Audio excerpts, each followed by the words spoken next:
often just out of sight, people end up in modern slavery because they are vulnerable to being tricked, trapped, and exploited because of poverty and exclusion.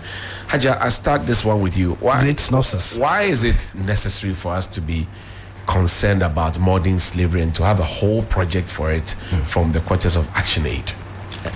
Well, first of all, GAU is the General Agricultural Workers Union of the TUC Ghana. Right. And we partnered with ActionAid on this project because GAU organizes workers in the agriculture sector, both in the formal and the informal sectors. So it was just natural that we had to do the work with GAU since we represent workers. But importantly, to your question, I think it's key for all of us to know that we all have to live. And to live, someone has to work, and then we can earn a decent living. That's right. Then we will be able to live up to the standard of living and other responsibilities that we have. But to work we do expect that everyone work in decent conditions, and that children allowed to be children and adults who are working work under decent conditions. Under decent conditions, if you look at the decent work agenda, which is the SDG goal 8, it talks about decent work and economic growth, and the decent work pillars comes social dialogue, adherence to standard, where issues of modern slavery comes in, where people are able to work because they want to work, and people carry out their task, and people are recognized not just as workers but as stakeholders or shareholders within the organization they are working in, and nobody is being forced to work. When children work, it means that adults are out of work. That's right. Because it's easy to exploit children, and also pay them just with food or with nothing. And in the situations of modern slavery, it's also important because, and the reason why the modern is part of it, is taking a new form. Initially, people were forced. Now, some parents or some family members will willingly give out people just for some small amount of money, and they are transported internally or from externally. So it could be within Ghana, maybe from the north down to the south, around the Volta Lake area, or people are brought from Nigeria to Ghana to come and do work. They are lied to. And then, just like we hear stories in the UAEs, where passports are confiscated. Right. Here they use other means, and people work under conditions of servitude, where they may not even have any breaks to go and eat food. The time that they are supposed to sleep, they are working. As early as 3 a.m. people are on the farm or on the Volta Lake working. And you find children very young as 3 years, 4 years, who are being used to perpetuate such injustices. So it means that this is very prevalent in Ghana. It is in Ghana as well, but then it depends. On what? In the agriculture sector, there are several divisions within the agriculture sector. So in Ghana, for instance, it's prevalent in fishing. Okay.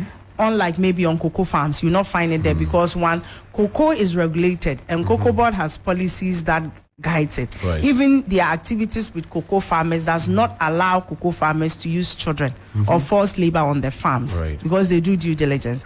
But if you go to an area of like fishing, fishing is not that regulated, and for the multinationals that engages in aquaculture fishing, like Chopo Farms and others, it's just a small fraction of it. But the majority of it is highly informal, individuals doing their own thing, but they need the services of some people to do it. And they use children because, according to them, children can easily untangle nets when they go under the water, unlike adults in terms of strength, and the speed that they use there.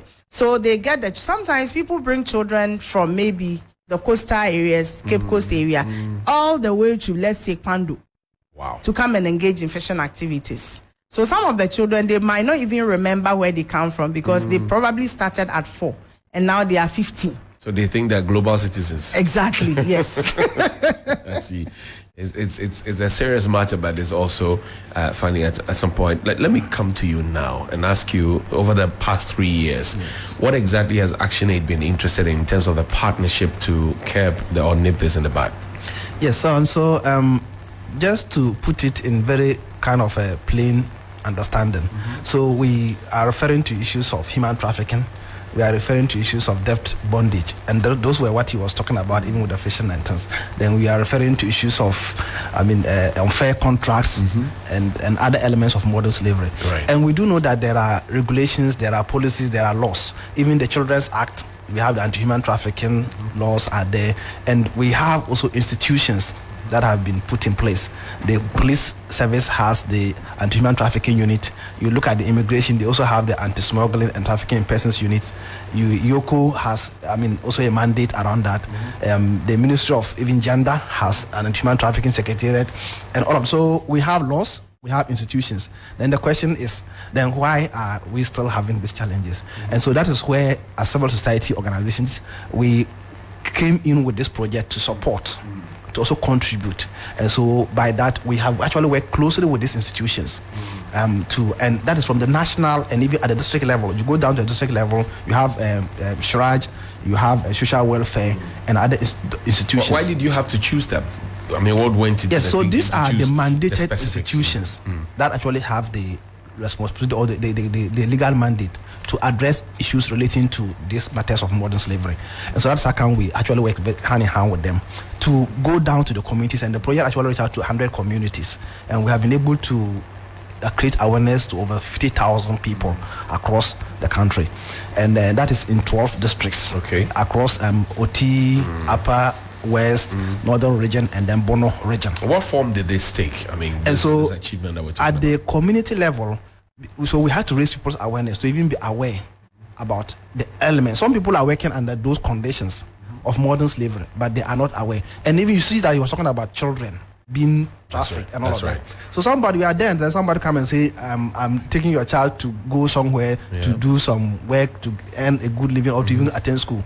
But it's not, so you have to be wary about it. So now we've created that awareness, and now if you go to rural communities where the project work, anybody now whose child is being asked to come anywhere, they have to ask a lot of questions. And we have put in place some community level structures, whom we call community-based anti-violence teams or anti-modern slavery committees. And these people are more or less like watchdogs.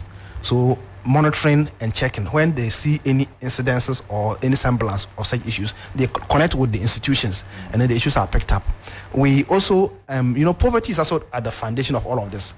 You see, somebody willingly does not just get up and say, I leave my child to go and engage some of these things, but it's as a result of the person living in some vulnerability. So we've been able to identify some 400 female-headed households and have been able to give them empowerment training and giving them also startups to engage in some livelihood activities. Some are into soap making, others are into bakeries, confectionaries, others are into different activities. And so they have been given capacity, and by that they believe that at least it will improve their economic status. And we have also, the agribusinesses themselves are also another, because they are more or less the employing this thing. And so we have had to engage with them, and quite a number through the Chamber of Agribusiness Ghana. Right. The Chamber of Agribusiness Ghana has been one of the major actors we have worked with, and their outfit. And so quite a number of their membership have also adopted the Central Charter. And so by that, giving the agribusiness self-commitment that if I'm engaging people in employment, I have to issue contracts. I have to make sure that, yes, you are entitled to some breaks or rest periods. You are also even possibility of paying Senate contributions for the workers. Welfare. Yes, welfare. Yes, it's even some way you want to say are there even with the PPEs, personal protective equipment and all of that, depending on the kind of job. If you have been employed in the mining sector or in some other sector that requires the requisite PPEs, it ought to be provided. We're talking about PPEs with the fire service not so long ago. They even lack some. but Haja, it didn't used to be like this in the past. In the past, you could go to your village and say, oh, this is my nephew, this is my niece. Come with me to the city. Let me go and take care of you, put them through school, they assist you at home, and that's it. They grow, and then they go back, they impact. They also go and support other people. How did we get to the point where now people go back to the villages and all they are thinking of is money and how to exploit children? How did we get here? Greed. And to some people, they may think that they are trying to just survive. Even now that we have regulations for domestic workers, for instance, on how you employ a domestic worker, how you're supposed to pay the person, and the fact that the regulation even talks about them having conditions of service that you engage them with. So going to the village is not like it used to be, where you easily get the children. I mean, people now do say that you don't easily get children to come with you to even work as domestic workers again, because a lot more people have decided to be taking their children to school. But there are still people, like Malik mentioned, there was a case where it was shared, I think, by the Ministry of Gender, the anti-trafficking unit, where a lady sold the child for 300 cedis or something, just to buy funeral clothes. Yes, and then decided to give the child to someone. But what these people do forget is the fact that when I give my child to Malik in, let's say, Pandai, I know Malik lives in Kumasi, so Malik is taking my child to Kumasi. That's right. Malik gets to Kumasi and hands the child over to a driver, who then brings the child, maybe they get to Amasaman, hands the child over to another person there, who transports the child from there to maybe the final destination. So you can't track where your child is. That is the challenge we have. So sometimes it's even difficult to track. So even the social welfare department and the anti-trafficking unit trying to even do tracing can take as much as 6 months, a year, because they have to keep tracing from where the child came from all the way to where the child finds himself now. And like I mentioned, it's easy to exploit children more in our system than adults. Yeah, adults also go to UAE, but that one, it's about the current jackpot situation, and everybody wants greener pastures. And like somebody said, if I will be cheated, let me sit in an airplane, but not here in Ghana, for me to be exploited in that sense. So people rather use children also because a child will not ask you for salary, but an adult works with you, will demand some form of payment, because they may also have some responsibility, in their own homes or when it comes to their family members. But children, they won't ask for anything. And these people are also not putting the children to school. So they are not going to school. There's no form of protection for them. Even the type of food they eat and how they are living becomes a problem. And there's other instances of issues of debt bondage, whereby, maybe I'm giving Malik inputs, and then Malik didn't record a good yield. So because of that, it has affected him paying me back. So now maybe what I gave him, so what I gave Malik, he's supposed to pay me with 2 bags of maize, but he only got 1 bag. And if he gives me that 1 bag, what will his own family survive on? So now Malik is indebted to me and has to enter into some form of arrangement with me in terms of which could be anything. Yes. So you see, there are different from ways. Giving my 14-year-old to you to marry, exactly, or work for you, or anything. Yeah, one of the saddest situations we also encountered in our work was a situation where we were told by one of the social welfare officers that there was a new form now that is coming where you may not know, which is that some of the men go to marry widows in certain communities. So they want a widow who has probably 4 children, 5 children, men, boys.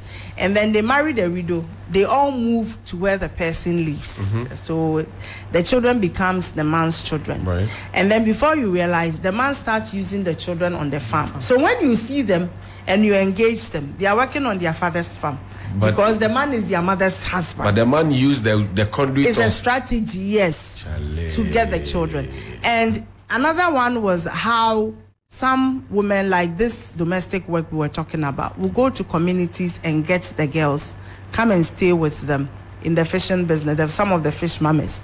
Now, when they start working, the agreement is that if you are a fisherman, I give this girl to you to go and live with you, to do your chores, cook for you, everything for you. The agreement is when you come, you only sell to me. You give the fish to just me. You don't give to anyone. The day you don't give it to me and you stop, I take the girl and give it to another person. I see. Malik, yes. Let's talk about how to sustain this counter modern slavery agenda using the police shelter and GAU, for example. Yes. What's the plan?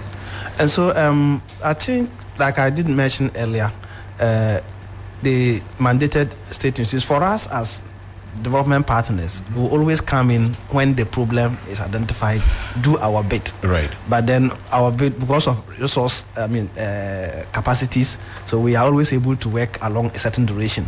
For us, as the project is coming to a close this year, but that is not to say, well, we'll continue as an organization to work, and so we'll remain exploring other opportunities to still, continue with our collaborations with these institutions. But the state is actually has the obligation, and so we will have to recognize these things as very important, and then strengthen the institutions, relevant institutions.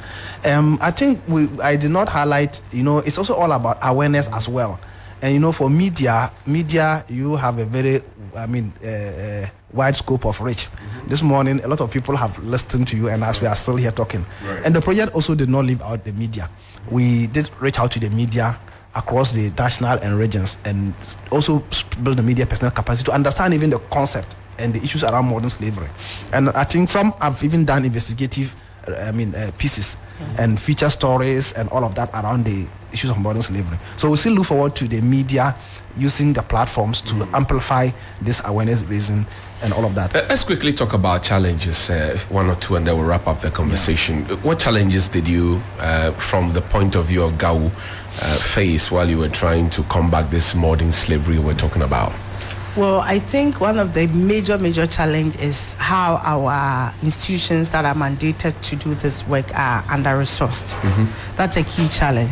So in most of the cases, they really have the interest on going to the grounds to go and work, but they may not have enough support, from their ministries or departments that they're working to do that work.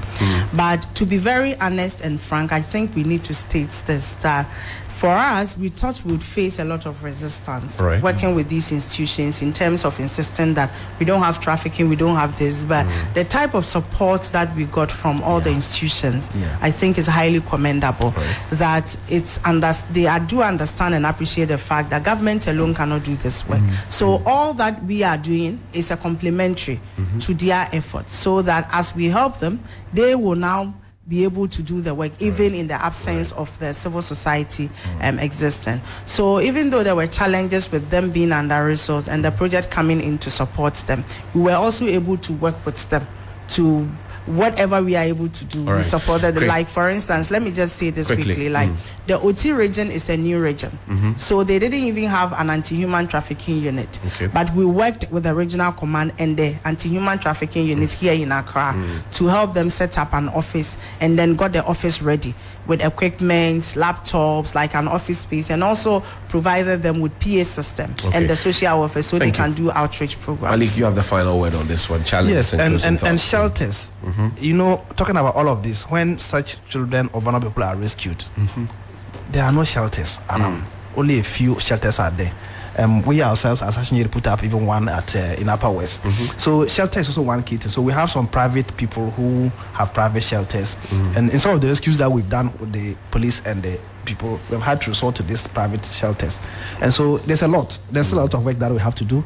I want to say that in fact, modern slavery is just sitting by you. In fact, all of us who are even our workplaces, if they really conduct some assessments, probably for all you know, we are also facing some element of modern slavery. Yes. So we want to appreciate the Norwegian Agency for Development Cooperation, NORAD, for supporting the project, our stakeholders that we have worked with, all the people who have supported this project, community level, to the district level, to the national level, and then yourself for this morning. Thank you very much. Bashiratu Kamal is a project officer of the Ghana General Agricultural Workers Union, a key partner in all of this, and also Malik Bene is a quality and knowledge management manager with ActionAid, and they've been on this trend of combating modern slavery in Ghana. It's a shared responsibility for you and I. It's been funded by NORAD, the Norwegian Agency for Development Cooperation. Also, the lead partner, as you know by now, is ActionAid, and collaborating partner is GAU of TUC of the Republic of Ghana. Thank you very much, ladies and gentlemen, for your time. I wish you well. God bless you for your good work. We will take a break. When we return, we will wrap up the show nicely. Have you bought your all-white ticket yet? Have you connected to your table yet? You don't know? We will tell you some more when we return from this break. Stay with us here on Sunrise on 3FM 92.7. Is 9:50 a.m. on the dot. See you shortly.